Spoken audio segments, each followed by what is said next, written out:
नेपाल में जारी हिंसा के बाद भारत के सरहदी इलाकों में सुरक्षा एजेंसियां हरकत में हैं। भारत के सीमावर्ती इलाके जो कि नेपाल से सटे हुए हैं, वहां उपद्रवकारी तत्व हिंसा फैला सकते हैं। इसी को ध्यान में रखते हुए केंद्रीय सुरक्षा एजेंसियों ने इनपुट के बाद संबंधित सिक्योरिटी फोर्सेस को आगाह कर दिया है। सीमा पर तैनात सुरक्षा एजेंसियों को भेजे गए अलर्ट से कहा गया कि मौजूदा हालात जो नेपाल में है उससे वो सतर्क रहें। उपद्रवकारी लोगों को भड़का सकते हैं, पब्लिक प्रॉपर्टी को नुकसान पहुंचा सकते हैं, लिहाजा सतर्कता बरती जाए।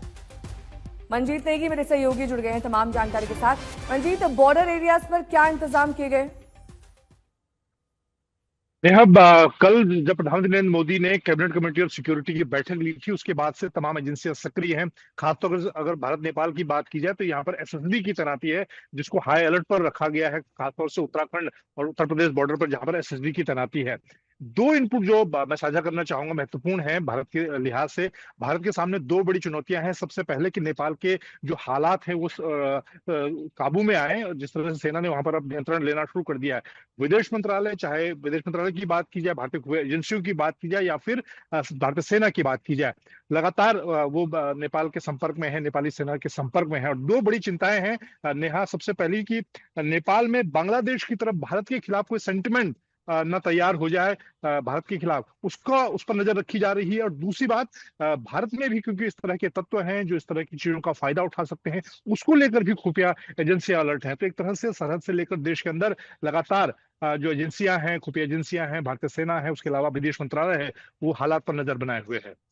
ठीक है, बहुत बहुत शुक्रिया इस तमाम जानकारी के लिए आपका। तो बालेन शाह की तरह रवि लामिछाने के नाम की भी चर्चा की जा रही है। उन्हें कल ही जेल से छुड़ाया गया है।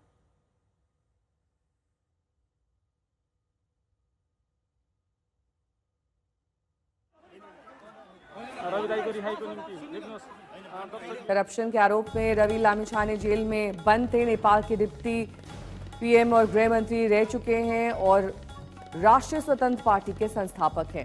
अब इनका नाम आगे चल रहा है पीएम की रेस में। मौजूदा संसद में आरएसपी के 21 सांसद हैं। नेपाल के लोकप्रिय टीवी होस्ट भी रह चुके हैं। सीधी बात जनता के साथ शो के ये होस्ट रह चुके हैं। जेएनजी आंदोलन को इन्होंने समर्थन दिया और अब मांग उन्हीं की ओर से की जा रही है कि इन्हें प्रधानमंत्री बनाया जाए। नेपाल की कमान संभालने की रेस में ये आगे चल रहे हैं। कल ही ये जेल से बाहर आए हैं और प्रदर्शनकारियों ने ही इन्हें जेल से निकाला है।